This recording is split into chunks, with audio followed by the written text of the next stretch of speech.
कथेचं नाव आहे डेंजरस इश्क भाग 5.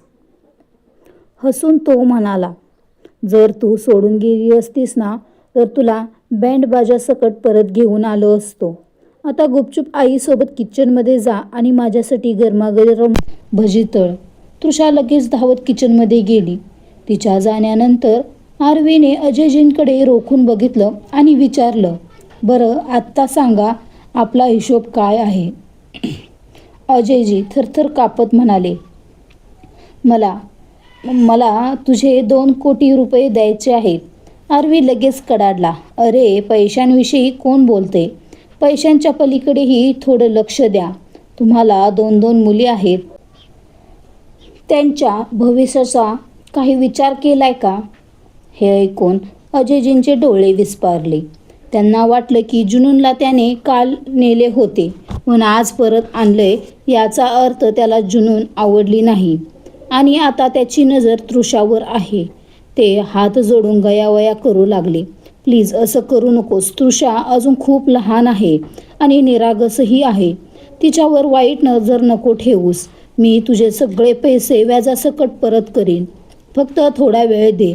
एक ना एक पै परत करीन, पण तृषाला इथून नेऊ नकोस. हे ऐकून आरवीचा चेहरा रागाने लालबुंद झाला. काल जेव्हा तो जुनूनला घेऊन जात होता तेव्हा या माणसाने एकदाही विरोध केला नाही, पण आज तृषाच्या नावाने त्यांचा जीव कंठाशी आलाय.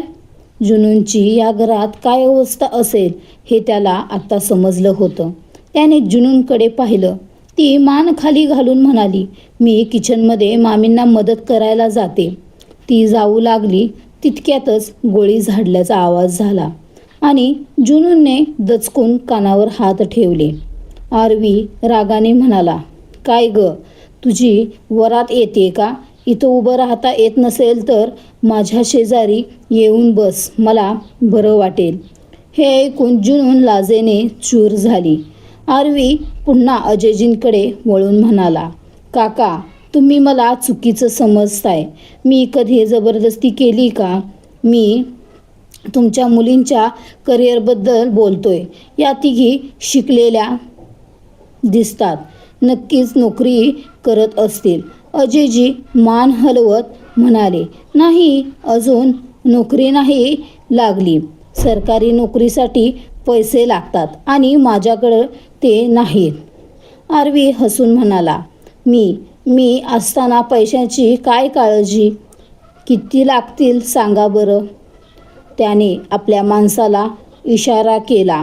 त्याने एक सुटकेस आणली होती. आरवीने त्यातून 10-12 लाखांच्या नोटांच्या थप्प्या अजयजींच्या पदरात टाकल्या. हे बघून अजयजींना काहीच सुचेना. विनाकारण आरवी 1 रुपया कुणाला देत नाही हे त्यांना माहीत होतं. मग आज ते अक्षरशः 50 लाख असेच का देतोय? तितक्यातच मानवीजी चहा आणि भजी घेऊन आल्या. भजी बघून आरवी सुखावला, पण मानवीजींची नजर जेव्हा त्या पैशांवर पडली तेव्हा त्यांच्या डोळ्यात एक प्रकारचे लालच स्पष्ट दिसू लागलं. आरवी हसून म्हणाला, या पैशातून तृषाची नोकरी तर पक्की होईलच, पण तुमची जी मुलगी आहे, जिच्यावर तुमचं खूप प्रेम आहे, तिची काळजी आता माझ्यावर सोडा. आरवीने गूढ हसून दोघांकडे पाहिलं आणि म्हणाला, मला एका केअरटेकरची गरज आहे, एका लहान मुलाला सांभाळण्यासाठी. त्यासाठी मला तुमची मुलगी योग्य वाटते. पगार तुम्ही म्हणाल तितका आणि काम मी सांगेन ते. आरवीचे हे शब्द ऐकताच अजयजी मानवीजींच्या त्यांच्या चेहऱ्यावर दुप्पट आनंद ओसंडून वाहू लागला. एकीकडे घरात बसून एवढी मोठी रक्कम मिळत होती आणि दुसरीकडे जुनूनच्या बदल्यातही त्यांना पैसा. त्यांची तर जुनू लॉटरीच लागली होती. मानवीजी लगेच म्हणाल्या, हो, का नाही, काहीच हरकत नाही. जुनूनला तसंही मुलांची खूप आवड आहे. तुम्ही तिला खुशाल घेऊन जा. हे सर्व ऐकून जुनून पूर्णपणे हादरली. पुन्हा एकदा आरवीसोबत जावं लागणार या विचारानेच तिच्या अंगावर काटा आला. काल ती स्वतःहून गेली होती जेणेकरून या लोकांची नजर तृषावर पडू नये. पण आज आरवीने तृषाचं भविष्य सुरक्षित केलं होतं आणि जुनूनला अशा ठिकाणी नेणार होता जिथे तिच्यासोबत काय होईल याची तिला जराही कल्पना नव्हती. सकाळी जे घडलं होतं ते ती अजून विसरली नव्हती. आरवी आपल्या जागेवरून उठला आणि म्हणाला, जर तुमच्या दोन्ही मुलींची चिंता आता मिटली आहे, तुमची एक मुलगी सरकारी नोकरी करणार आणि दुसरी माझी केअरटेकर बनणार. हे बोलत तो जुनून जवळ आला. जुनून रागाने त्याच्याकडे बघत होती. आरवी तिच्या डोळ्यात बघून म्हणाला, मागच्या वेळी जबरदस्ती नेलं होतं, पण आत्ता तर तुमची परवानगी असेलच ना. त्याचे शब्द ऐकून जुनूनच्या अंगावर शहारे आले. आरवीने तिच्या ओढणीला हलकासा हात लावला तेव्हा तिने ती घट्ट धरून ठेवली होती. आरवी मंद हसून म्हणाला, तुला माहीत आहे, चंद्राला खूप लवकर नजर लागते कारण त्याला प्रत्येक ऐरागेरा बघू शकतो. पण या चंद्राला बघण्याची परवानगी कोणालाच नसेल, मग तो पडदा असो वा नसो. असं बोलून त्याने तिचा पडदा, ती ओढणी खाली खेचली आणि ती फक्त तिच्या गळ्याभोवती राहिली. तिचं सौंदर्य आता पूर्णपणे उघड झालं होतं. जणू जगातील सर्व सौंदर्य आरवीसमोर विखुरलं होतं. हे बघून मानवीजींनी रागाने तोंड वाकडं केलं. त्यांना जुनूनच्या याच सौंदर्याचा सर्वात जास्त त्रास होत होता. कारण जुनून जरी काही अंशी भाजली होती तरी तिचं देखणं रूप त्यांना खूपत होतं. कारण तृषा तितकी सुंदर नव्हती. घरी कोणीही आलं की त्यांचं लक्ष जुनूनवरच स्थिरावत असे. म्हणूनच मानवीजी तिला नेहमी चेहरा झाकून ठेवायला सांगायच्या. जुनून वेगाने श्वास घेत होती. तिच्या डोळ्यात पाणी होतं. ती आरवीकडे बघून म्हणाली, तुम्ही हे योग्य करत नाही आहात. आरवी हसून म्हणाला, अजून तर काहीच केलं नाही, खूप काही करणं अजून बाकी आहे.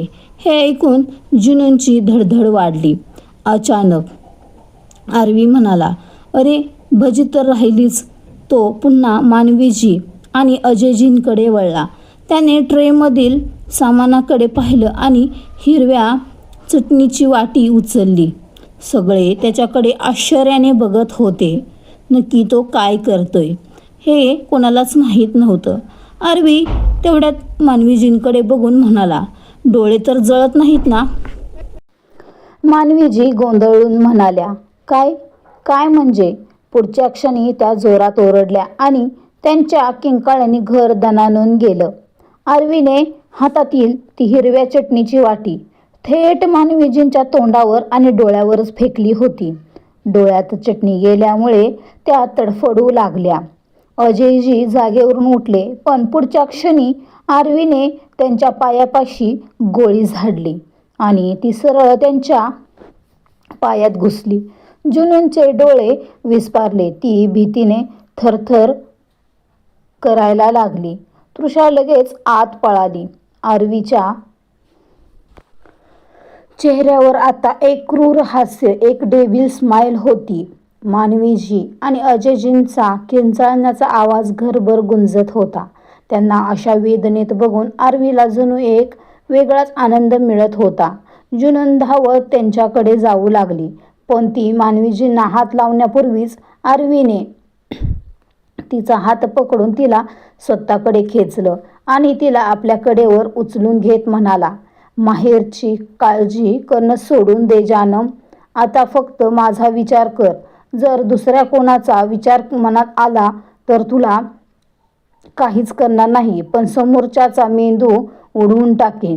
एवढं बोलून तो तिला कडेवर उचलून घराबाहेर पडला. त्याचे माणसं त्याच्याकडे बघतच राहिले. मानवी निवासच्या बाहेर येताच एका माणसाने गाडीच्या मागच्या सीटचा दरवाजा उघडला. आरवी त्याच्याकडे बघून कडाडला. तिला पाठवले की तुला कुठेतरी पाठवू. त्याचा रागीट अवतार बघून तो माणूस घाबरला आणि त्याने लगेच मागचा दरवाजा बंद करून पुढचा दरवाजा उघडला. जुनून मात्र अगतिक होऊन आणि रागाने आरवीकडे बघत होती. ती रागाने आरवीकडे बघतच म्हणाली, सोडा मला. मला तुमच्यासोबत कुठेही जायचं नाहीये. मला कोणाचीही केअरटेकर बनायचं नाही. तुम्ही माझ्यासोबत अशी जबरदस्ती अजिबात करू शकत नाही. मला वाटलं होतं की काल माझ्यासोबत जे झालं त्यानंतर तुम्हाला थोडा तरी पश्चाताप झाला असेल, पण तुम्ही तर खरोखरच माझ्यापेक्षाही नीच निघालात.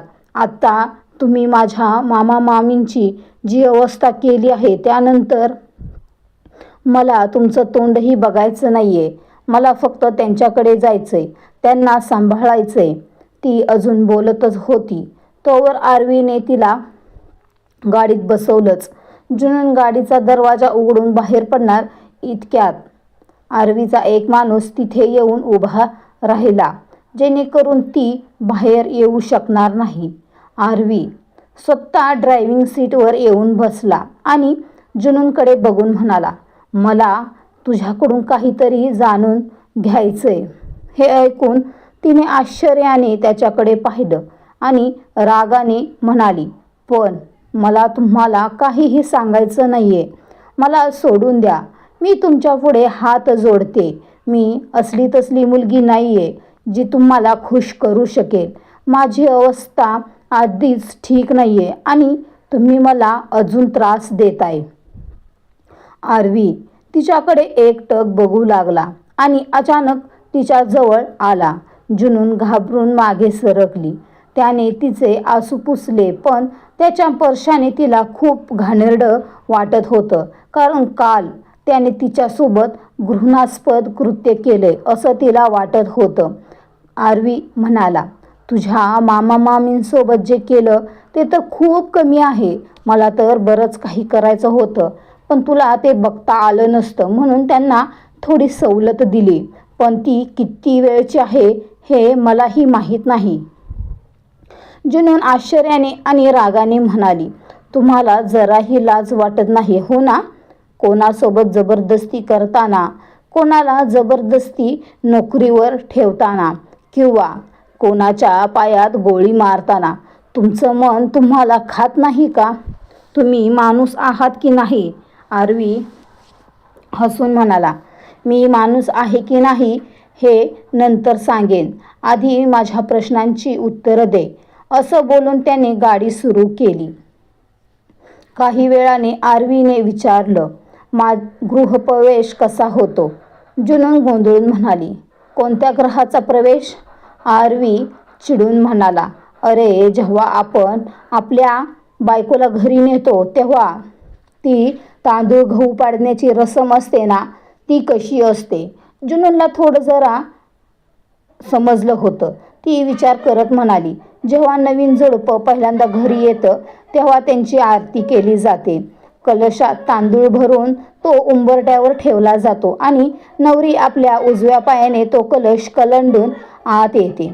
आरवी उत्साहाने म्हणाला, याशिवाय अजून काही तामझाम असतो का? जुनून म्हणाली, असतं तर खूप काही, पण तुम्ही का विचारताय? तुमचं लग्न झालंय का? आरवी मंद हसला आणि म्हणाला, हो, आत्ताच झाले. हे ऐकून जुनून थक्क झाली. ती हळूच म्हणाली, जर तुमची बायको आहे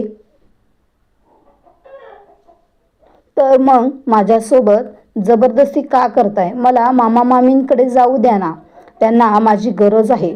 आरवीने तिच्या हातावर हात ठेवला तर तिने लगेच हात मागे घेतला. तिची मनगट भाजलेली होती. आरवीने तिचा हात पुन्हा घट्ट पकडला आणि आपल्या छातीशी लावला. काही वेळाने गाडी ब्लॅक मून विलाच्या बाहेर थांबली. आरवीने दार उघडलं. जुनून पुन्हा बोलू लागली तेव्हा तो म्हणाला, आत्ता रेडिओसारखी सुरू होऊ नकोस. तुला बंद करायला कोणतंही बटन नाहीये. जुनून रागाने ओरडली, मी जास्त बोलते की तुम्ही जास्त बदतमीज आहात? मी ओरडून सांगते की मला तुमच्यासोबत राहायचं नाहीये, पण तुम्ही इतके निर्दयी कसे असू शकता? पैशांसाठी इतके खाली पडलात की एका मुलीसोबत जबरदस्ती करूनही तुमचं मन भरलं नाही? आरवी तिच्याकडे बघून म्हणाला, तसं तर तुझं बटन आहे एक सध्या, पण सध्या मला त्या बटनाला हात लावायचा नाहीये. जुनून गोंधळून म्हणाली, कसलं बटन? तिचं हृदय वेगाने धडधडू लागलं होतं. आरवी तिच्या खूप जवळ आला. जुनून गाडीला टेकून उभी राहिली. आरवीने तिची ओढणी चेहऱ्यावरून आधीच हटवली होती, त्यामुळे तिला खूप विचित्र वाटलं होतं. आरवी तिच्या ओठांकडे बघून म्हणाला, एक नाही 2 बटन आहेत आणि गुलाबी रंगाचे आहेत. इतके सुंदर आहेत की वाटतंय त्यांना नीट बंद करून टाकावं. तिने गोंधळून विचारलं, काय बोलताय तुम्ही? माझ्यामध्ये कोणतंही बटन नाहीये. ती भीतीने थरथरत होती. तितक्यात आरवीने आपली जीभ ओठावून फिरवली आणि त्याच्या चेहऱ्यावरचे भाव खूपच मादक झाले. हे बघून जुनून पूर्णपणे शॉक झाली. क्रमशः कशी वाटते कथा कमेंटमध्ये सांगा आणि कमेंट करायला विसरू नका. ज्यांनी चॅनल सबस्क्राईब केलं नाही त्यांनी सबस्क्राईब करा. धन्यवाद.